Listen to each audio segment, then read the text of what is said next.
নাহিদ ইসলাম ক্ষমা চাওয়ার আহ্বান জানিয়েছিলেন সালাউদ্দিন আহমেদকে। সালাউদ্দিন আহমেদ এটা চমৎকারভাবে তিনি তার উত্তর দিয়েছেন। বলেছেন, ক্ষমা চাওয়ার আহ্বানকে স্বাগত। এইভাবেই রাজনৈতিক চর্চা হওয়া উচিত। এটা বলাটা বেশ যথেষ্ট পরিমাণ একটা ম্যাচুরিটির প্রমাণ সালাউদ্দিন আহমেদ রাখলেন।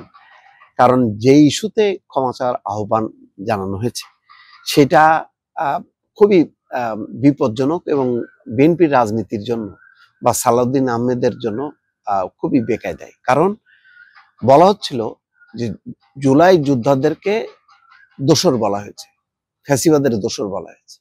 সালাউদ্দিন আহমেদ পরিষ্কার করে কালকে থেকেই বলছেন যে আমি বলেছি যে যারা বিশৃঙ্খলা করেছে তারা জুলাই যোদ্ধা হতে পারে না, এরাই হচ্ছে আওয়ামী লীগের দোসর বা আওয়ামী লীগের পক্ষ থেকে এই ধরনের বিশৃঙ্খলা করার একটা সম্ভাবনা থাকতে পারে, যেটা তদন্তাধীন। এটা শঙ্কা প্রকাশ করেছেন যে এরা পতিত সরকারের দোসর হিসেবে এই কাজটা করেছে।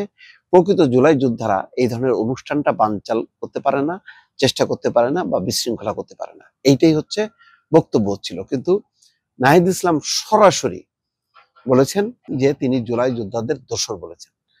তো এই ব্যাখ্যায় একটা গরমিল আছে। সেই বিষয়টা আরো পরিষ্কার করার জন্য সালাউদ্দিন আহমেদ বলছেন যে বিএনপিকে জুলাই গণঅভ্যুত্থানের বিপরীতে দাঁড় করানোর অপচেষ্টা সফল হবে না। তিনি বলছেন তার একটি বক্তব্যের প্রসঙ্গ টেনে তাকে ক্ষমা চাওয়ার আহ্বান জানানো হয়েছে, তিনি এটাকে স্বাগত জানান। এভাবেই রাজনৈতিক চর্চা হওয়া উচিত, গণতান্ত্রিক চর্চা হওয়া উচিত। দুপুরে গুলশানে বিএনপি চেয়ারপারসনের কার্যালয়ে আয়োজিত সংবাদ সম্মেলনে তিনি এই কথা বলছেন। গত শুক্রবার জুলাই সনদ স্বাক্ষরের দিনে দাবি আদায়ে বিক্ষোভ করেন জুলাই যোদ্ধারা। তাদের নিয়ে বক্তব্যের জন্য সালাউদ্দিন আহমেদকে ক্ষমা চাওয়ার আহ্বান জানিয়েছেন এনসিপির আহ্বায়ক নাহিদ ইসলাম। বিষয়টি স্পষ্ট করতে সংবাদ সম্মেলনে আসেন সালাউদ্দিন আহমেদ। তখন সাংবাদিকরা প্রশ্ন করেছিলেন তারা কি মনে করেন জুলাই স্পিরিট বা জুলাই নিয়ে বিএনপির যে অবস্থান সেটাকে এক ধরনের বিপরীতমুখী অবস্থানে দাঁড় করানোর চেষ্টা করা হচ্ছে, কিংবা জুলাই গণঅভ্যুত্থানের বিপরীত অবস্থানে আছে বিএনপি, এটা বোঝানোর চেষ্টা হচ্ছে। সালাউদ্দিন আহমেদ বলেন যে জুলাই গণঅভ্যুত্থানে এখন পর্যন্ত তাদের পরিসংখ্যান অনুযায়ী বিএনপির 422 জন নিহত হয়েছেন। তারা ছবি সহ তাদের নেতা কর্মীদের তালিকা প্রকাশ করেছেন। এই সংখ্যা আরো বেশি হবে যারা জুলাই গণঅভ্যুত্থানে নিজেদের প্রাণ বিসর্জন দিয়েছেন, শহীদ হয়েছেন। দীর্ঘ 16 বছরের ফ্যাসিবাদ বিরোধী গণতান্ত্রিক আন্দোলনে বিএনপির যে ভূমিকা, যে সংগ্রাম, যে ত্যাগ, যেই রক্তের সিঁড়ি বেয়ে জুলাই গণঅভ্যুত্থান সংঘটিত হয়েছে, এখানে শুধু বিএনপি নয়, বাংলাদেশের ফ্যাসিবাদ বিরোধী গণতান্ত্রিক রাজনৈতিক দলগুলোর অবিরাম সংগ্রাম আত্মত্যাগের মধ্য দিয়ে রক্তের সোপান তৈরি হয়েছে।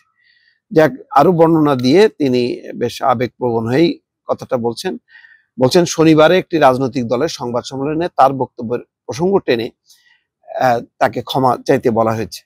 তিনি এটাকে স্বাগত জানান। এইভাবেই রাজনৈতিক চর্চা হওয়া উচিত, গণতান্ত্রিক চর্চা হওয়া উচিত।